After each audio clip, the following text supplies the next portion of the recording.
Always a huge game in the Big Ten. We got Ohio State taking on Penn State in Happy Valley. Penn State trying to break through against the Buckeyes again this year. They've lost 12 of 13 against Ohio State. They're a 3.5-point underdog against the Buckeyes. We got Steve Merrill on the line, as we always do, to take on the biggest games across college football. You can get Steve's work at wagertalk.com. Steve, Ohio State coming off an uneven performance against Nebraska. They slipped by with a 4-point win as a 25-point favorite, now stepping up in class at Penn State. Yeah, obviously maybe a little bit of a look ahead. I liked Ohio State last week. I was surprised by that lackadaisical performance, especially off a bye and off the loss. I do think they're a beatable team, obviously, but so is Penn State. You know, under James Franklin, they've always been kind of a bully, stepping up, winning big as favorites, but then struggling in big-time games. And that's been evident in this series.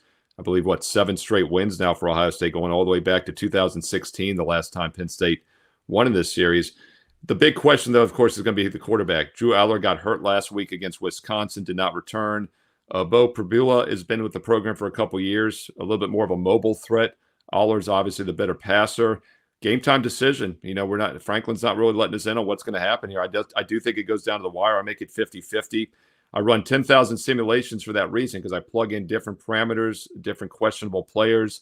And even with the uncertainty at quarterback, I still have Penn State by 1 on average with the simulation. So I do think there's some value at 3, especially at 3.5. And now both 3 and 3.5s are out there. If you're new to sports betting, it's the most critical number in all of sports betting, 3 in football, because about 8 to 9% chance a favorite in college football is going to win by exactly 3 points in this price range. So at plus 3.5 or more, I do think there's some line value with Penn State. And the fact that both quarterbacks are a little bit different, I think, is a disadvantage for Ohio State, even though they do have some more time to prepare now for the backup. Still might not be enough of an advantage. And Penn State, a very good defensive team. Numbers are pretty similar with Ohio State this year as well. So good defensive dog, 3.5 or more, I'd lean Penn State. Wagertalk.com is the place to check out Steve's regular work concerning not just college football, but the NFL and the NBA coming up here. And you can catch Steve's Under the Radar selection. It's exclusive right here at the Voice of College Football as a Patreon member, and then also as a YouTube channel member on the premium tier right here at the Voice of College Football. College football is even more exciting with some action on the line. And the games are even better when you're cashing in. And the Voice of College Football is the place to be to get the greatest value. Let's start with my picks. 75% against the money line, 58% against the spread. I've got a 40-year track record.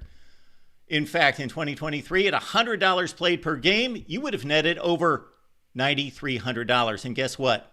I'm just the warm-up act. Steve Merrill, our ace in the hole, show stopper from Wager Talk. 6 years with the Voice of College Football, over 30 years in the industry. Steve gives us analysis on all the big games, but you can't miss Steve's weekly Under the Radar pick, which went 21-5 against the spread the last 2 seasons. I repeat, 21-5 against the spread. You also get picks from some of our top analysts here at the Voice of College Football, including Steve Dace and Matt Zemek. Become a YouTube channel member or Patreon member for just $99 per month. Go to the main channel on YouTube, click join, and select the betting tier. Do the same thing on Patreon. Make 2024 a winner now.